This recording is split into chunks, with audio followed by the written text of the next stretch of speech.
If you would like a free newsletter on this or other subjects, just give us a call at Christian Answers. The phone number is area code 512-218-8022. That's 512-218-8022. Or you could email us at cdebater@aol.com. That's cdebater@aol.com. Thank you.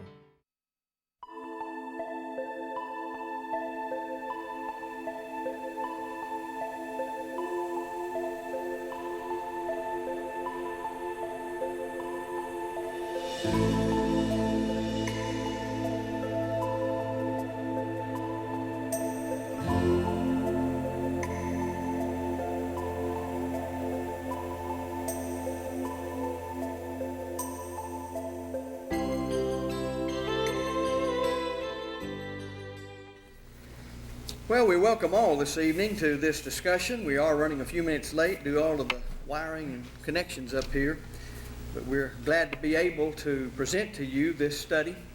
We want to mention a few things this evening that are necessary in such a discussion as we're having.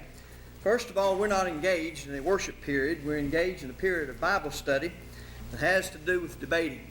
The very nature of debate means that each side has definite convictions, and they're willing to appropriately argue those convictions. And then, of course, you are expected to pay close attention to what is said in the light of what the Bible teaches. And we trust that you will have your Bibles in hand and notes so that you'll be able to follow along. Let me mention that the discussers or the disputants in this session throughout the week will be Tom Bright, who preaches for the Fleetwood Church of Christ, Mr. Bob Ross of Pasadena, Texas. He is president and owner of Pilgrim Publications. He'll be representing the view that mechanical instrumental music is correct. And of course, Tom will be advocating in the proposition for the next two nights that the Scriptures teach that singing is the only music authorized as an element of Christian worship. Ron Cosby of Disney, Oklahoma, who preaches for the Chelsea, Oklahoma Church, will be the timekeeper for both. I will be moderating for Tom Bright, and although he is not here at this time, Mr. Mark McNeil will be Mr. Ross's moderator.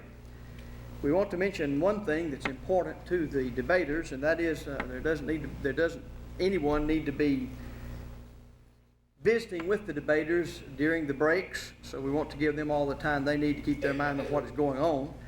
We will be having the debate tonight, tomorrow night, and then Thursday and Friday night of this week. Each speaker will have 3 alternating speeches per night, beginning with the affirmative speaker and concluding with the negative speaker.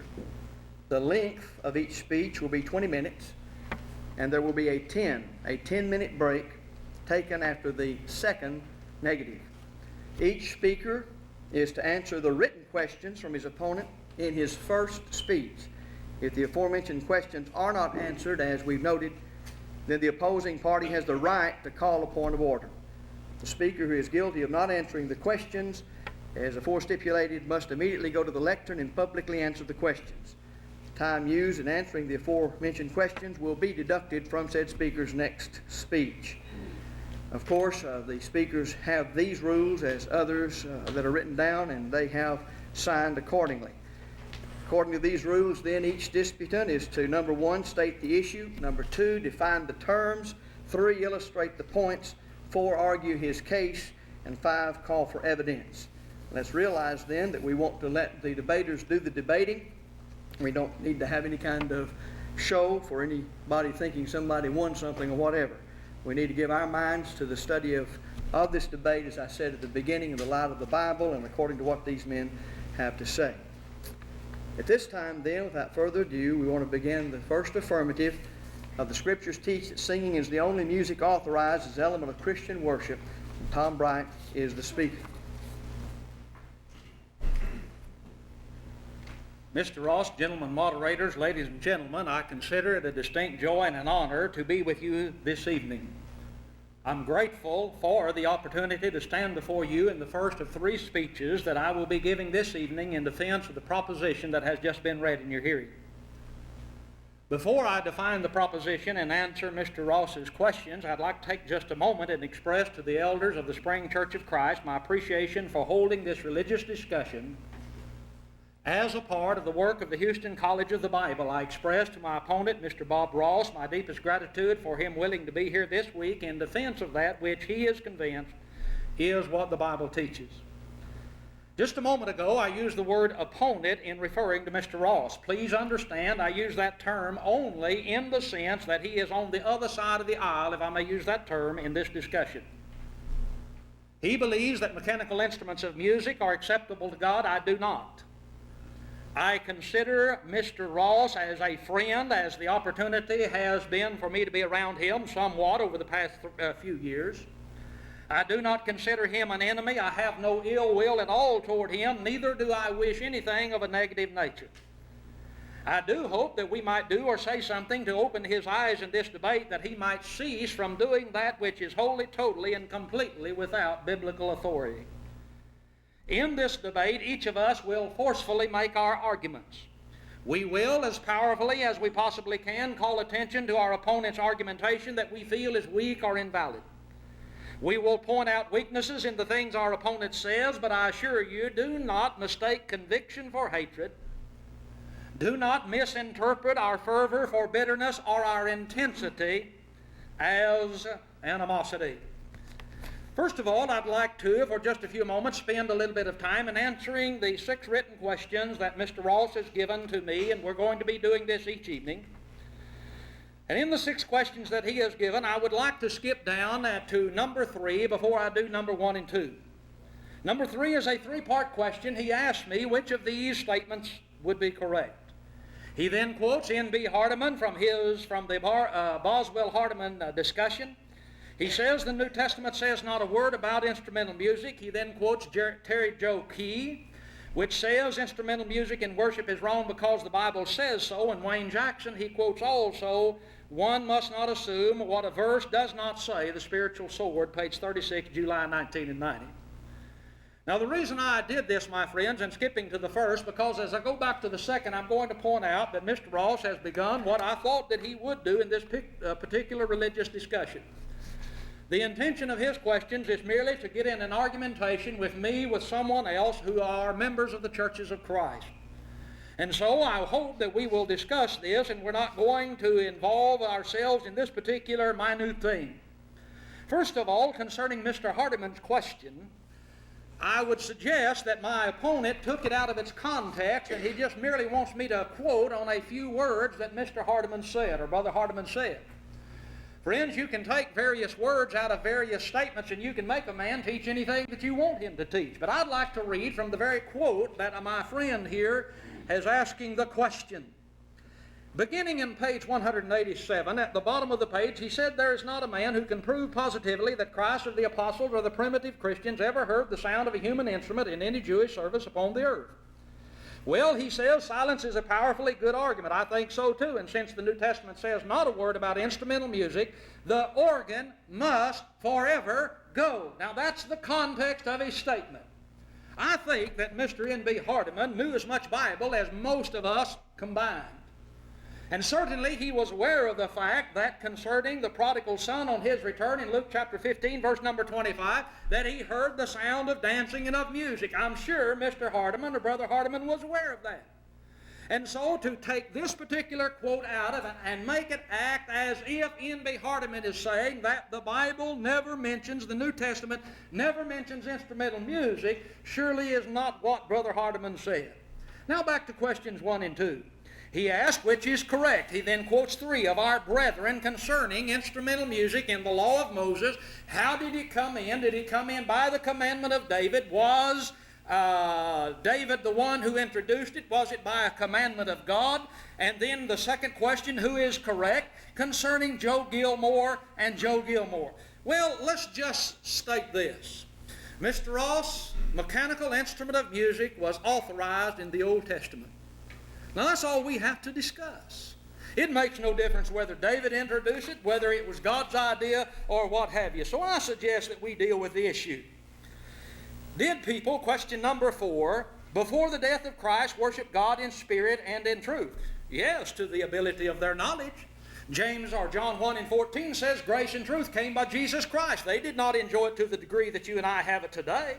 And so as they followed the commandments of God, they did what God said. Yes, to that degree and to that extent, they did follow God and they worshiped God in spirit and in truth. Number 5, is there a verse in the Old Testament which specifies instrumental music as being an Old Testament type or shadow, such as other Old Testament items specified in the book of Hebrews? No, there is not a passage. But what does that prove, my friends? What does that prove? And so I would suggest that we continue on. By what scriptural passage do you exclude instruments from the Psalms of Ephesians 5:19 and Colossians 3:16? Ephesians 5:19 and Colossians 3:16, Mr. Ross. They are not authorized. And they are not authorized by the commandment of an inspired apostle of Paul, and so the very passages you quote are the passages that we're going to look at. I want to see chart number 1, if I could, please. Let's deal now with a definition of the terms of my proposition. The Scriptures teach that singing is the only music authorized as an element of Christian worship. By the word Scriptures, I mean that which we commonly refer to as the English Bible. If one reads from Genesis chapter 1, verse 1 through Revelation 22, verse 21, he will have read 66 books, 39 in the Old, 27 in the New. This is what I refer to as the Scriptures. When I speak of the Scriptures, I mean that which is God-breathed, that which owns that which we call plenary verbal inspiration. Every word that the writers originally wrote in Genesis 1 through Revelation 22 were written because the Spirit of God guided them to so write. By teach, I simply mean to impart knowledge, to give instruction, to provide knowledge, according to the American Heritage Dictionary. To say that the Scriptures teach something is to say that the inspired writings leads us to a definite conclusion relative to a particular subject under consideration. Now, we need to understand that this might be done by inspired writers stating something in so many words.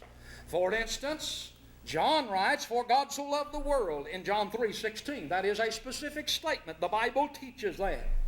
But the Bible likewise teaches by implication, that is, based upon what is explicitly stated. Certain things can be demanded by that statement. For instance, in Genesis 13, verse 1, it states that Abram and his wife came up out of Egypt. Lot came with him. In the previous verses, we do not read where Lot went into Egypt, but I know that he did. He could not have come up out of Egypt without first going down into Egypt. The last specific mention of Lot is in Genesis 12 and verse 5. God inferred it that Lot went into Egypt, and we imply it. So the Bible teaches by implication. It teaches by account of approved action. And that's simply an action that was performed and it's shown to be according to the will of God. By the word singing, I simply mean the act of uttering sounds with musical inflection. Webster, page 1694. An inflection is modulation, any change in the pitch or tone of the voice.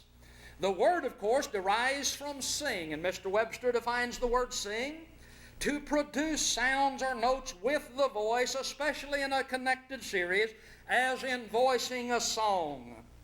The word is simply expresses a state of being. Webster defines it as the third person singular present indicative of be. The word be, page 972. The word only simply means single, by itself, alone in a class, solitary, alone without help, cooperation, or companionship. The word music is defined: the art of organizing tones to produce a coherent sequence of sound intended to elicit an aesthetic response in a listener. It is the vocal or instrumental sounds having some degree of rhyme or melody. American Heritage Dictionary, page 864. Webster says that it is the art and science of combining vocal or instrumental sounds or tones in varying melody, harmony, rhyme, and such things as this. Well, as we look at this then, we understand that though these are dictionaries, they are simply giving the meaning of the word or how it is used at that particular time. The word authorized means to grant authority or a power to give permission to sanction. To say something is authorized is to say we can do it, and God looks upon it with favor. By element, I simply mean a component feature or principle of something, a basic part. This, my friends, is not referring to the totality of Christian worship, as we call it in active worship, but a constituent element. I have reference to that part of our worship which is lifting up our voices in praising the ruler of the universe. I'm not affirming the only thing we do acceptably is by singing. I am affirming the only way we can do so acceptably is by singing. Not singing plus something else, but singing and singing alone. It is therefore my contention in this discussion that the Scriptures teach that singing is the only music authorized as an element of Christian worship. Give me chart number 2 if you would, Brother Bob. I want to use as my first affirmative argument the statement made by the Apostle Paul, a very familiar passage in Ephesians 5 and verse number 19. He says, speaking to yourselves in psalms, hymns, and spiritual songs, singing and making melody in your heart to the Lord. The word singing simply means to utter a voice or to emit a sound, to speak, to use the tongue as a faculty of speech, to utter articulate sounds. Yourselves, according to various lexicographers, is a reflexive pronoun. Simply, Paul is saying simply or speaking to yourselves, endeavoring to edify one another. Psalms, according to Mr. Thayer, the word is defined as a striking, a twanging, or a striking the chords of a musical instrument or a pious song, a psalm. He then says in the same context, a song which took its general character from the Old Testament psalms, although not restricted to them. Vincent says basically the same thing, that it is a religious song in general having the character of an Old Testament psalm. Word Studies, Volume 3, page 506. Hymns, according to various lexical definitions, is a song of praise to the gods. It's to the heroes, to the conquerors, a sacred song or a hymn. Slayer, page 637. We use it in the sense of a sacred song in the praise of Jehovah God of heaven. Spiritual songs are songs that are spiritual in nature. And as we look at this, not any kind, but a spiritual song. The word singing, or the word song rather, is defined as simply a song, an ode, or a lay. Thus we refer to a song, to an ode, and it is spiritual in its nature. The word singing is simply defined as to praise, means to the praise of anyone to sing, and appears only 5 times in the New Testament. The word that is translated making melody, and I want you to mark that down in your Bible, is the Greek word solo. It is extremely interesting and it is important. And I would suggest that you mark it down because you're going to hear more about this, I'm convinced, in this religious discussion. It means simply to pull, to pluck, to twang. I was looking at M.C. Curfey's book, as he did an intensive study, and he checked almost 20 Greek lexicographers, and he came away with this basic idea. The radical meaning is, Brother Curfey says, to touch, regardless of the object touched, the latter not inhering in the word. He then says it means sometimes to pluck the hair, to twang the bowstring, to pitch the carpenter's line, to touch the chords of a musical instrument, that is, to make instrumental music, and to touch the chords of the human heart, that is, to sing, to celebrate with hymns of praise. Curfey's book on instrumental music in the worship, page number 16. Something then has to be touched, it has to be twanged, it has to be caused to vibrate. The object upon which the action transpires is not inherent in the word. We have many words that are like this. For instance, the Greek verb translated to love. The action is love, but what is the recipient of that action? It's not inherent in the meaning of the word. Our English word lick is just like that. The action is licking, but the thing that is licked is not a part of the meaning of the word. One might lick a postage stamp. He might lick a sucker. He might take the filling out of an Oreo cookie by licking it. But the object that is licked, my friends, is not inherent. It is not an intrinsic part of the definition of the verb. In our passage under consideration, the object in which the soloing is to be done is clearly stated by Paul. Notice, in your heart. It is the heart of the strings of the human heart that is under consideration. The word used to refer to plucking the hair, to twanging the bowstring, or whatever, you still have to set forth the object that is plucked, twanged, or caused to vibrate. So as we look at this, my friends, Paul says to sing and to make melody in your hearts. Notice, there's the verb that we're going to be looking at. It's soloing, and it is in your heart. Inspiration named the instrument, the soloing, making melody. It was to be performed. Well, what did Paul say in our passage? Speaking to yourselves in psalms, hymns, and spiritual songs, singing and making melody in your heart to the Lord. What then? Here is around what the debate is going to revolve, my friends. Notice, what did Paul command? What must one do to fulfill that command? I want to spend a few minutes looking at the concept of command. How much time do I have? 3 minutes. A command authorizes the thing commanded. In our passage, Paul mentions or specifies psalms, hymns, and spiritual songs, my friend. That's why we do not sing, "She'll be coming around the mountain when she comes," because it's neither a psalm, it's not a hymn, it's not a spiritual song. And the Bible is very clear dealing with the concept of commands. It authorizes the thing that is commanded. In Genesis 6 and 14, God commanded Noah to use gopher wood. He specified it. And that is the kind of wood that he needed to use in order to fulfill the commandments of God.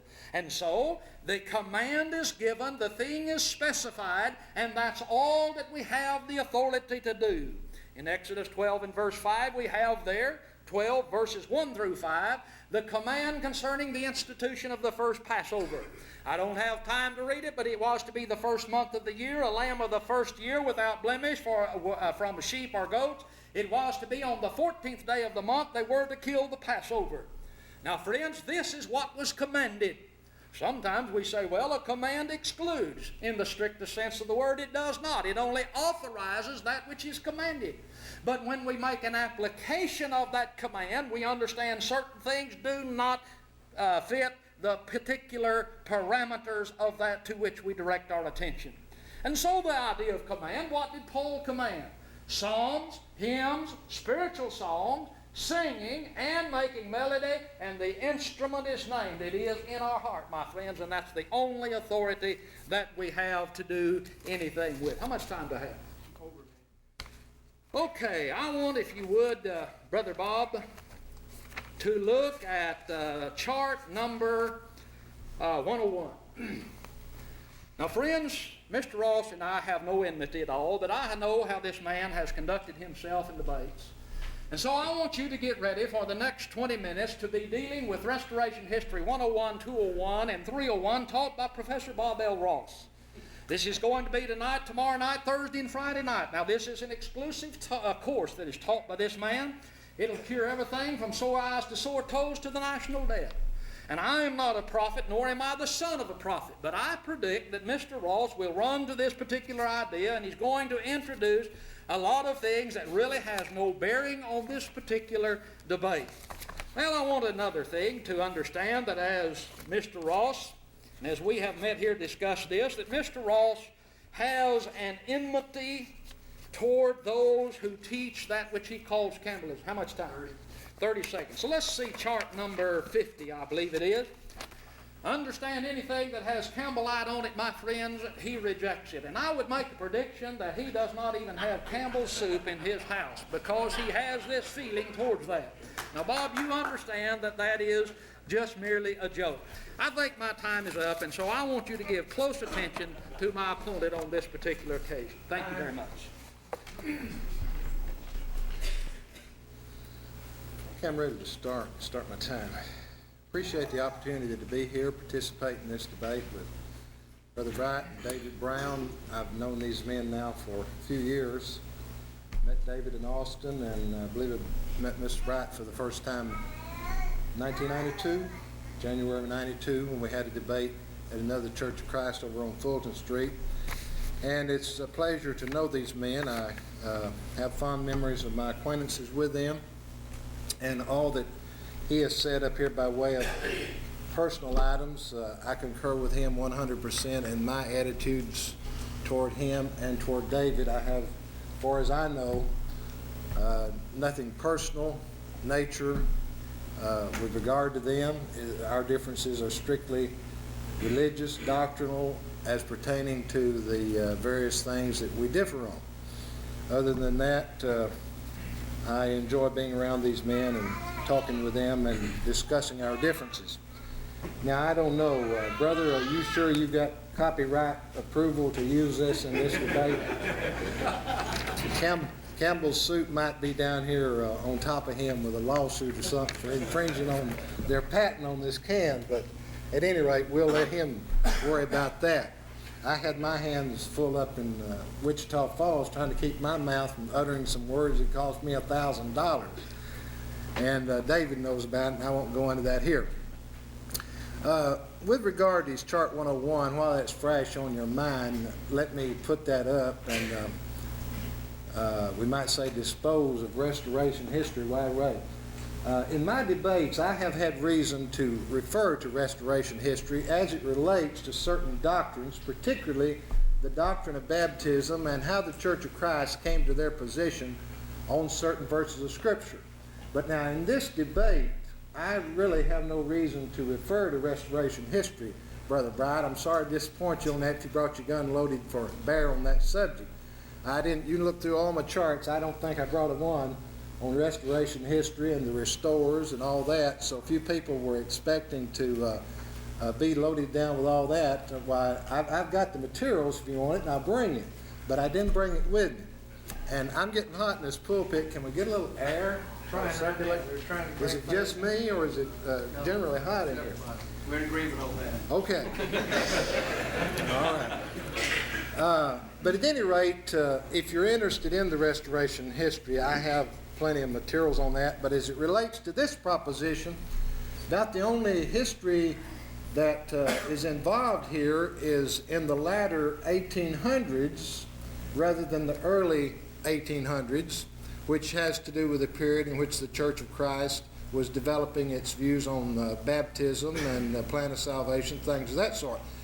The Church of Christ was pretty well down the road in its history before the music controversy ever arose, if I have read my history right, and maybe into the early 1850s or thereabout, late 1840s, this issue of music began to arise, and it was so late in the movement, as a matter of fact, that Alexander Campbell, who was the outstanding debater of the Restoration movement, did not even have an opportunity at his age to debate the question.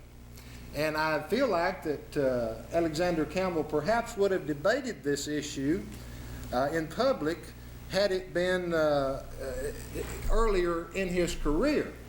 The debating started on later down the road. Campbell did make one pronouncement about it that I have included in the title of a book I've recently written on the subject of instrumental music. He said to have an organ in the worship service would be like a cowbell in a concert.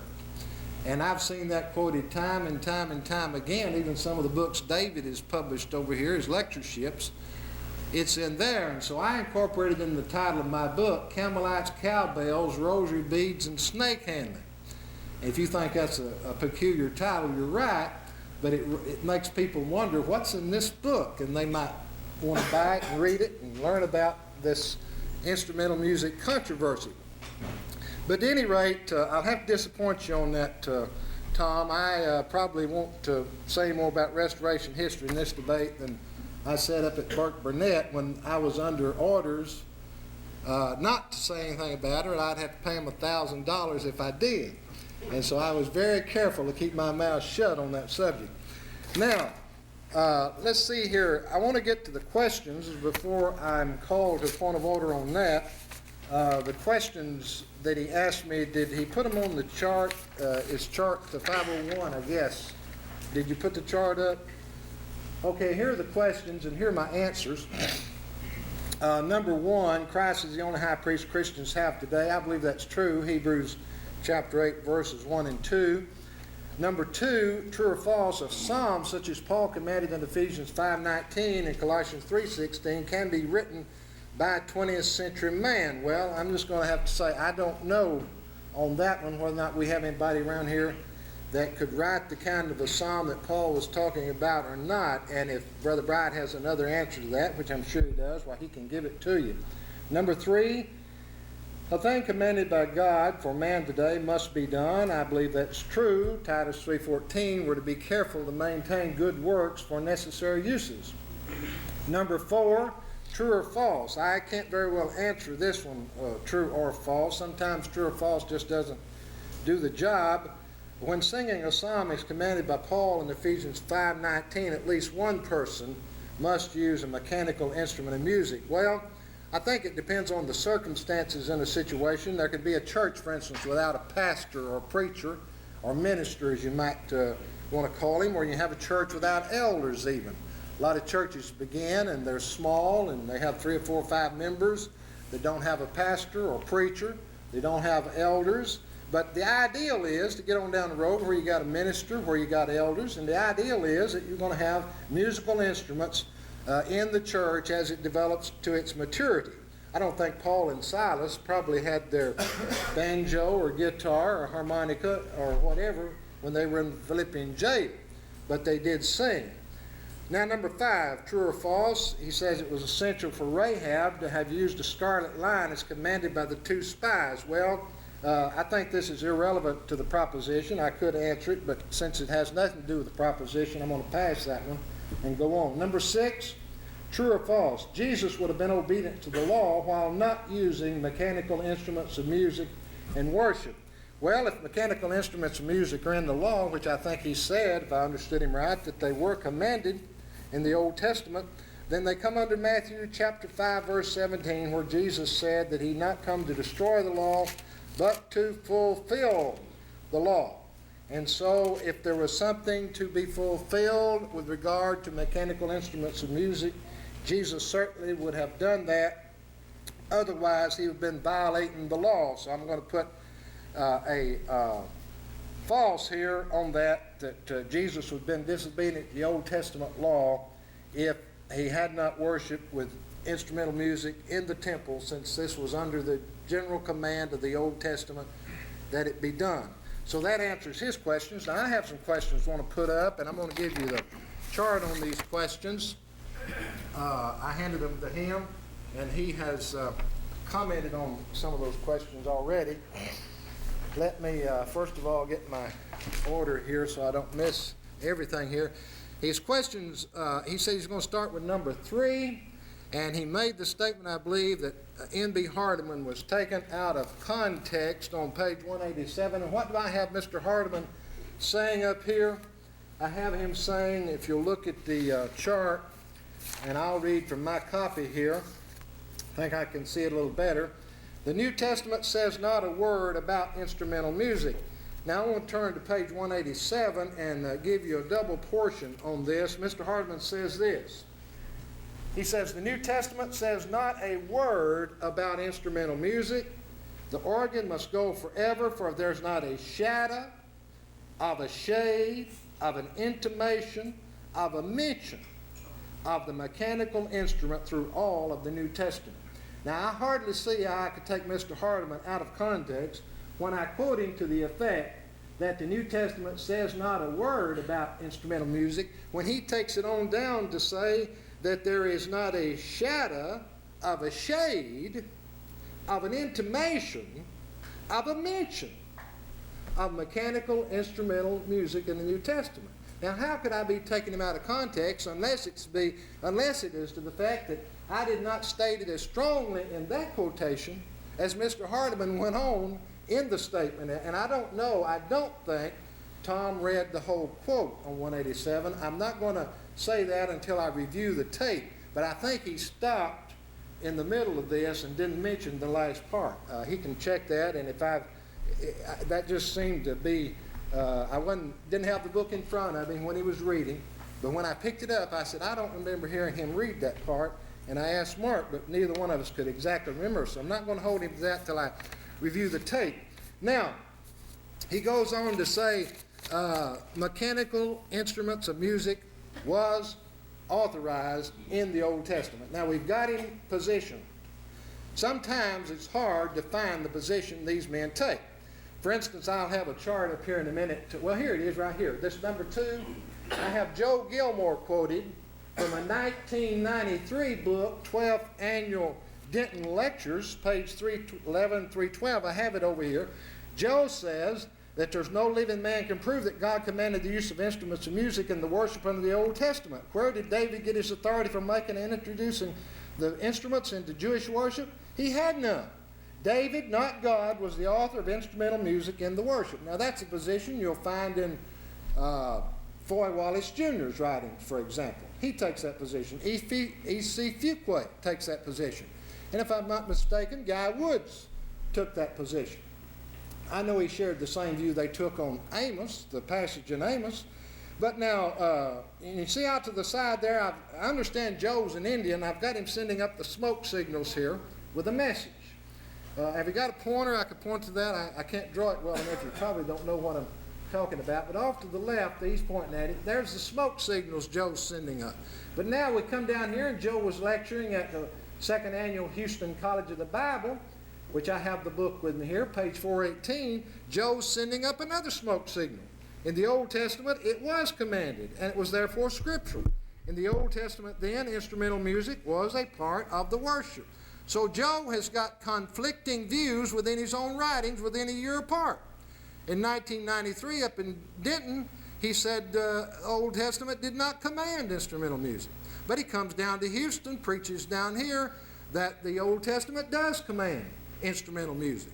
Now, that's not my problem. It doesn't necessarily prove anything for me except this. You can read these writers and their positions differ one against another. There's no continuity of views within the Church of Christ writers on this subject. Now, Mr. Bright, however, I'm glad that he's come up here in the first speech. He's put his foot down on a position. Mechanical instruments of music, they were authorized in the Old Testament. So we'll have him on that, and that's the thing we'll address so far as his views are concerned in this debate. Now, what did he say about some of these conflicting statements? Go back to number 1, if you will, on my chart here.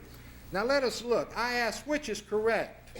Well, obviously, Mr. Bright would have to say that number 1 is correct. Number A, that David Lippy, if that's the way that's pronounced, of Freed-Hardeman University, in the Freed-Hardeman book on music, his position would be true. Well, this was in the Spiritual Sword, actually, in 1992. And worship with instruments of music in the Old Testament was incorporated into the law by God himself. So now, this does away with all the argumentation of Foy Wallace Jr., who spent all his energies and his notes trying to prove that the Old Testament did not authorize instrumental music. This does away with E.C. Fuqua, who spent all of his time in his writings trying to argue that the Old Testament did not authorize instrumental music. It does away with the Guy Woods position. It does away with the positions of a lot of these men that represent the Church of Christ. And of course, this puts a question mark around their salvation with respect to their teaching the Word of God, teaching false doctrine about what was taught in the Old Testament. Now, number B is what Mr. Bright would reject. The Foy Wallace position. The use of mechanical instruments to praise God was an invention and innovation of David. He would not agree with that. So I want you to remember that his position is that mechanical instruments of music was authorized in the Old Testament. Now, number 2 and number 3 we have covered. Number 4, did people before the death of Christ worship God in spirit and in truth? A lot of times you get the impression from reading these men who are against music that no one worshiped God in spirit and in truth until the New Testament times. Well, he said yes, to the degree of ability and knowledge which they possess, or words to that effect. I may have not copied it exactly right, but his answer was a positive yes. They did worship in spirit and in truth. So we have the Old Testament people worshiping God in spirit and in truth. Now, number 5, is there a verse in the New Testament which specifies instrumental music as being an Old Testament type or shadow, such as other Old Testament items specified in the book of Hebrews? He says no, there is not a passage. So therefore, it's going to be a burden upon him to try to prove that instrumental music comes into that classification of Old Testament law that was done away with, an Old Testament ordinance that was nailed to the cross, something that was against us that was taken out of the way. You have these things specified in the book of Hebrews, those that were involved in this Old Testament ceremonial law that was fulfilled. But it's going to be a burden for him to try to prove that instrumental music, which was commanded and approved of God in worship in the Old Testament, was a part of that Old Testament system, which he claims was taken out of the way, and now a new system of worship has been incorporated, which does away with instrumental music. Now, by what scriptural passage do you exclude instruments from the Psalms of Ephesians 5:19 and Colossians 3:16? He says Ephesians 5:19 and Colossians 3:16. Now, ladies and gentlemen, he just got up here and said something about something not excluding. Let's see, how did he put it here? He said a command is only what is authorized, and he says a command does not necessarily exclude, I think he said. He only authorizes what is commanded. It does not exclude. Well, now, how does he take Colossians and Ephesians and exclude instrumental music when all he has there is a command about what is approved in those particular passages? Now, I'm going to show you from Roy Deaver, from Alan Hires, and from G.C. Brewer, and from numerous others, that you can't take a verse that commands something and exclude or preclude something else. I'll show you Brewer's law on authority right out of the spiritual sword. It does not exclude. But now, how is he going to do it with Ephesians 5:19 and Colossians 3:16? He says, well, they exclude instruments from the Psalms. You can read them all day. Now, I've got an offer here, and the time remaining, I want to put this up for you. And anyone who can collect on this, you're welcome to do it. You can put this up here, and I will get around to this. But anyone who can find a passage anywhere in the New Testament that there's a $100 reward for a Bible verse where singing is called music. I want you to find that. Now, he got up here and he read Webster, he read American Heritage, but he didn't read the Bible, did he? I want him to read the Bible where that singing is defined as music. And if he can do that, well, he can have the $100.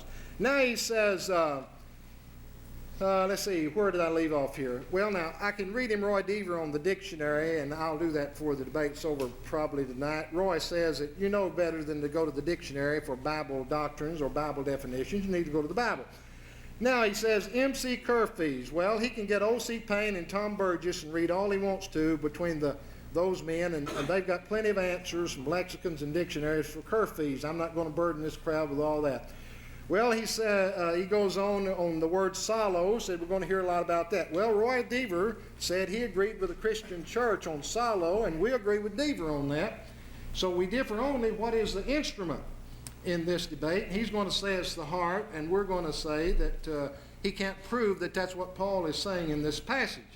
Now, he says he's going to say something about the word command, or what is a command, and it's only what is authorized. I agree with that.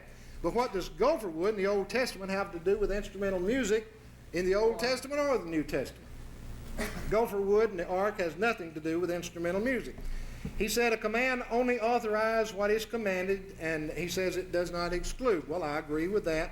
Then his chart 101, I think I've already dealt with that. This is somewhat like a personal attack, what's called ad hominem, and I'm just going to forgive him that transgression and just let him stick with the proposition, and what I say up here I'll be accountable for after I say it. But he should not be, laying down the path in front of me, what he expects I'm going to do and what he's going to, what you're going to hear from me. I'm going to stick on the proposition of music, and anything that historical that gets into it will be related to the music and not to these other things that I've had to bring into debates in the past with regard to baptism and the origin of the Acts 2:38 position in history and the origin of baptism for the first time and all that. That will be totally apart from my purpose in this debate unless he gets sidetracked on it. Thank you. Mr. Ross, gentlemen moderators, ladies and gentlemen, it's a joy for me to stand before you for the second of my affirmative speech this evening.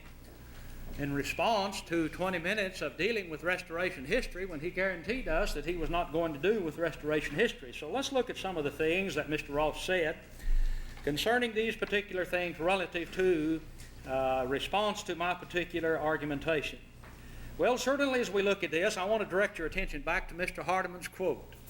And the point that I am wanting to emphasize here, that within the context of what Mr. Hardeman is saying on this particular occasion, Brother Hardeman in no way is agreeing with what Mr. Ross is wanting you to at least evidently believe that that Brother Hardeman believed. Friends, Brother Hardeman rejected without apology the use of mechanical instruments of music. And when the idea is made here, he says, I think so too, and since the New Testament says not a word about instrumental music, the organ must forever go, for there's not a shadow of a shade of an intimation of a mention of a mechanical instrument through all of the New Testament. Now listen, folks. Mr. Ross knows the argument that N.B. Hardeman was making. He was making the argument from the silence of the Scriptures. Now, we'll get into this, I'm sure, in our discussion later on, but this man leads you to believe, because we have argued for years of the silence of the Scriptures, that we're saying that it says not a single word about it, and so we ought not to really bring it up. When we mention the silence of the Scriptures, we're talking about the idea of that which is not authorized. And in all kindness, I suggest that's exactly what Brother Hardeman had under consideration. Well, so he wants to debate Joe Gilmore. Now, Bob, if you want to debate him, I've got his phone number. I'll bring it over tomorrow, and you can deal with what Brother Joe Gilmore has written.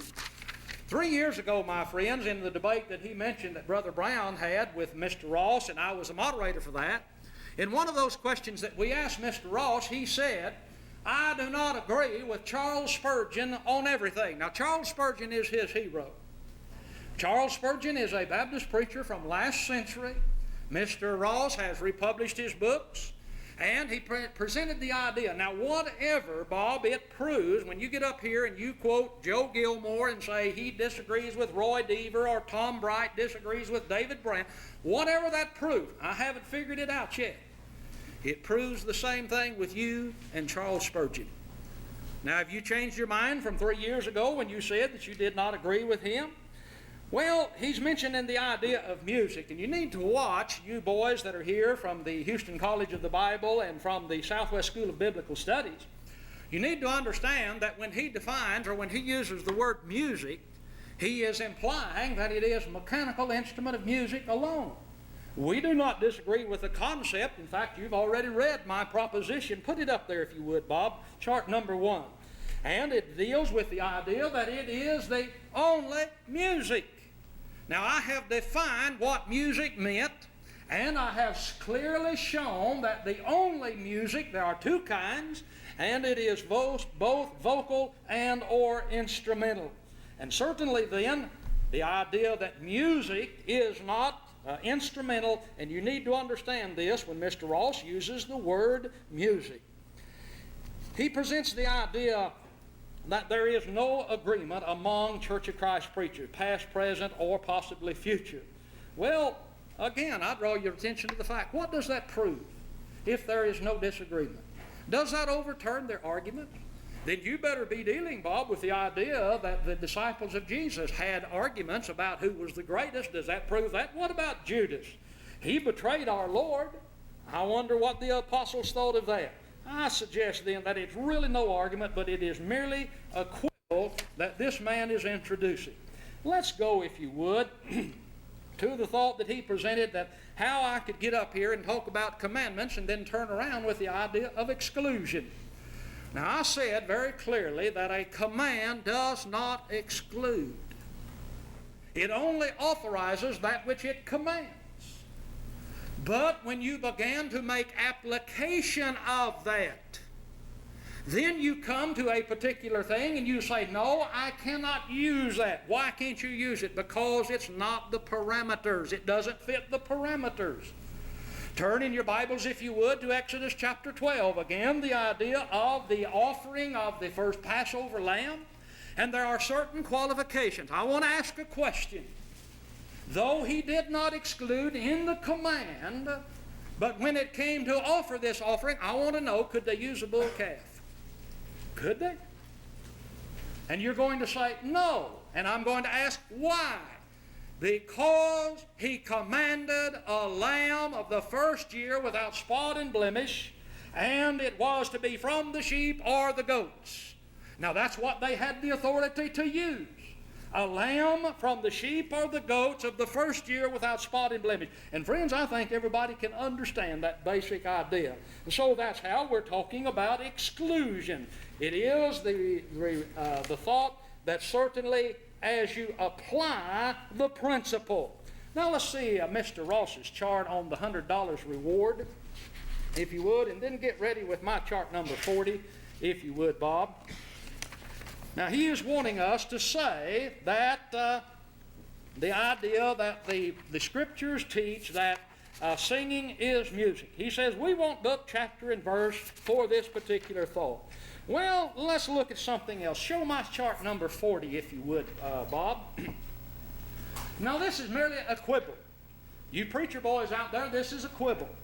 Ross demands in his book, Cowbells, and I'm going to call it Cowbells, page 89, we demand book, chapter, and verse which proves that singing by itself is called music. Well, look at Acts 12 and 12. And when he, Peter, after he had been released from prison, had considered the thing, he came to the house of Mary, the mother of John, whose surname was Mark, where many were gathered together praying. Bob, I'll give you $101 if you'll show me the passage which says John Mark's mother was a woman. You can't do it. You know you can't. Now you say that's absurd. Yes, you answer absurdity with absurdity. There are some things, my friends, that are so clear that certainly you have to have something to prove in order to make such an argument as that. Well, look down here. Is pine wood? I want the passage that so teaches. It's found twice in all of the Bible. Where, Bob, does the Bible say pine is wood? You can't find the passage. Absurd? Yes, you respond to absurdity with absurdity, my friends. And I would suggest for your kind consideration that this is really no argument at all. All a dictionary does is simply give us the meaning of the words as they are currently being used, sometimes as they have been used. And that's what a dictionary does. Brother Deaver, David told me, Brother Deaver says we cannot use these for authority. And indeed that's true. But we can go to a dictionary to understand the meaning of the word. Words are signs of ideas. And what I say to you and how I express myself and the words that I use, my friends, tells you something of my feeling. I cannot converse with you. I cannot communicate with you in any other way than by words. And so I suggest very kindly that as we look at this basic thought, this really means nothing. It's just a quibble. It's just something that he's wanting to get away and overturn my basic proposition that music is not called singing. Well, pine's not called wood either by an inspired writer, so I guess that pine is not wood. That's the only thing I can come from, if his argumentation is sound and if it is solid. Well, let's see my chart number 8A. Remember put my proposition up first, Bob, again. Notice here, the Scriptures teach that singing is the only music authorized in an element of Christian worship. Put, if you would, chart number 2 up, please. Ephesians 5:19. Now notice here, singing and making melody in your heart. Mr. Ross wants you to believe that that does not mean that it is the heart in which it is done, but it is that which comes from the heart, as it were. Well, I wanted to look at some passages, if we could, please, and let's see if this is the basic idea. Notice here, we're quoting from A.T. Robertson in his big grammar, page 524. And by the way, Mr. Ross is, and that's 8A, thank you very much. Mr. Robertson is, or was at that time, a member of the Baptist Church. He says, notice at the top, the activity of the verb is conceived as finding expression in the object mentioned. Now what does he say? The verb, the activity of the verb. You remember licking a while ago? The activity of the verb It is viewed as finding expression in the object mentioned, adultery in his heart. Jesus said, whosoever that lusts after a woman, said he's committed adultery already in his heart. Look at Luke 2 and verse number 19. Concerning the events, of course, that she pondered them in her heart. This is Mary concerning Jesus. She pondered them. Where did she ponder them? Where was the action conceived? In her heart. And friends, that's exactly what the Apostle Paul. Notice in Romans 10 verse number 9. That if thou wilt believe with thy mouth and confess with thy mouth the Lord Jesus, and shall believe in thine heart. I suggest then that it is that which is in the heart, and it names the specific location. Look at 1 Psalms 113.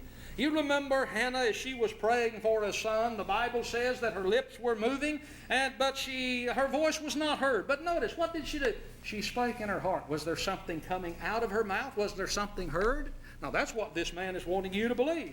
Look at Psalms chapter 40 and verse number 10, if you would please. The idea that is presented here. I have not hid thy righteousness within my heart. Look, what have you done? I have declared thy faithfulness and thy salvation. Psalms 40 and verse 10. What did he say? I've hid thy righteousness in my heart. And so as we look at this, we understand that it is in the heart, that particular thing that is under consideration. And so, friends, as we look at this is really no basic idea. Let's see chart number 8B, if you would, Bob. Notice what Mr. Ross says in his book, Cowbells.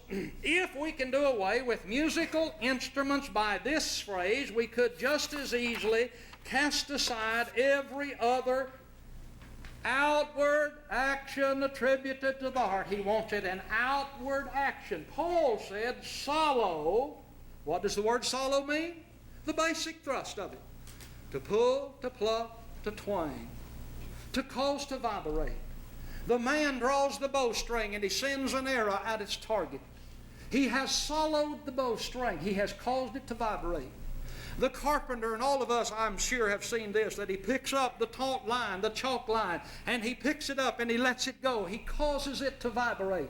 But here he is talking about that which is soloed, my friend, in the heart.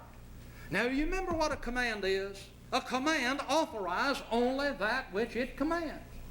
Where is the soloing to take place? And by the way, for a man who was not going to deal with all this, did you notice I didn't touch my arguments? Didn't deal with them at all. Wanted to deal with Joe Gilmore, such people as this. Bob, I really don't care what E.C. Fuqua teaches or has. Well, he can't teach because he's already passed on. But what he taught, it really means nothing. What E.C. Fuqua taught, what Joe Gilmore today believes, or what Joe Gilmore wrote last year or 2 years ago, does not, put my proposition up, does not prove or disprove this proposition. That's what we're debating. Not what Joe Gilmore wrote, not what E.C. Fuqua believed, not what Guy N. Woods taught or believed. That's not the debate. Now, I had deep respect for Guy Woods. I have deep respect for Joe Gilmore. We have two things in common. We're both dumb Okies and we're from the reservation in Oklahoma. But I think a lot of Joe Gilmore. But friends, here is our proposition. Bob, will you deal with the issues? Will you deal with it? You wait and see if he does, my friends, because I suggest in all kindness he will not. Consider, if you would, the basic idea that he has presented here on the thought of, let's see the chart on Ephesians 5:19 once again, the word itself, the verse itself, I'm sorry. Now watch. Get ready with chart number 6. Speaking to yourselves in psalms and hymns and spiritual songs, singing and making melody in your heart to the Lord. Now let's show chart number 6. Keep that thought in mind. Turn there, Ephesians 5:19. Here he says, speaking to yourselves, the same verse. Now look here. We are to speak. We are to make melody. We are to give thanks. Notice that we are submit. Friends, I ask you, who is doing the speaking? Who is speaking? All. Who is singing? All, each one, every one. Who is to make melody? According to this man, though he hasn't responded, but I can prove it in his book, 1 or 2 or 3 or 4, whoever plays on the piano or whatever. Who is to give thanks? Friends, I want to ask you a kind question. Can we do what Paul said here speaking by proxy? Can I do that for you? Can I sing for you? Can I give thanks for you? Ron, I want you to submit for me. Next week you submit for me, and the week following I'll submit for you. We'll do it by proxy. How can we make melody? By proxy, my friends. And that's what this man believes. I urge you to look at the teaching of the passage and understand what it says. Paul said speaking.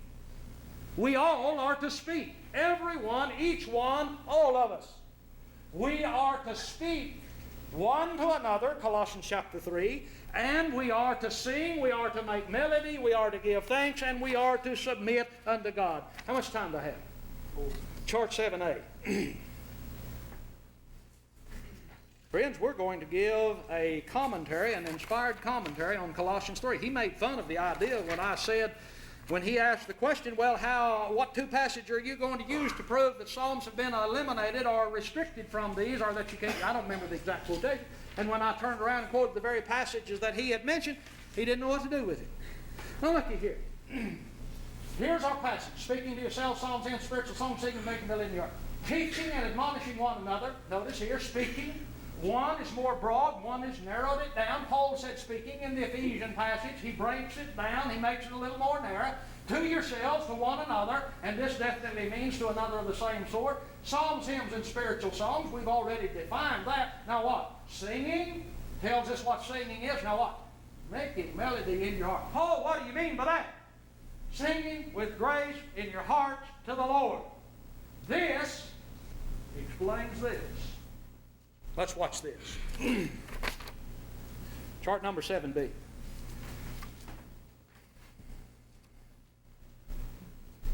Singing with grace in your hearts to the Lord. Colossians. Singing and making melody in your hearts. Notice here.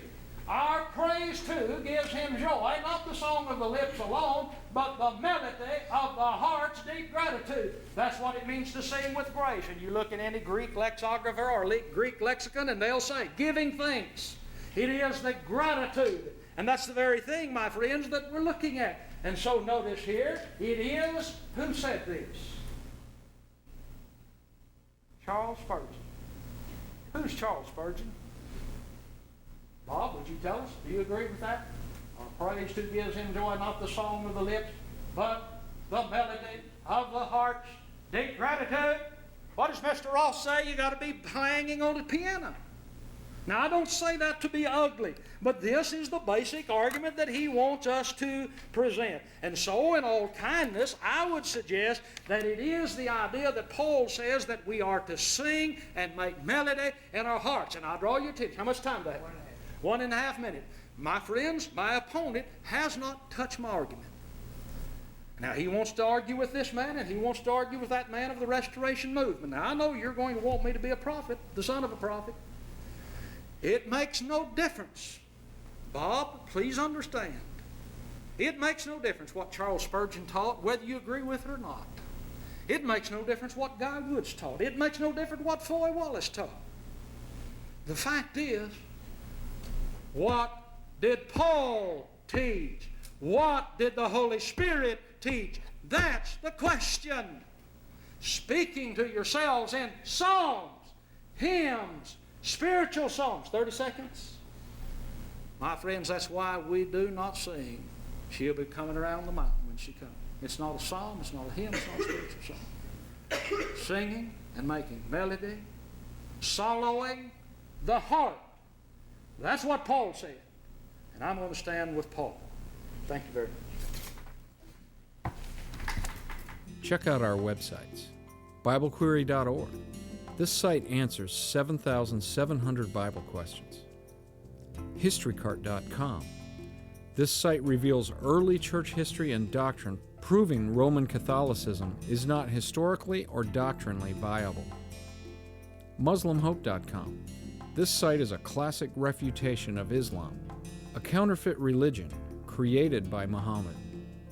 Free newsletters are also available.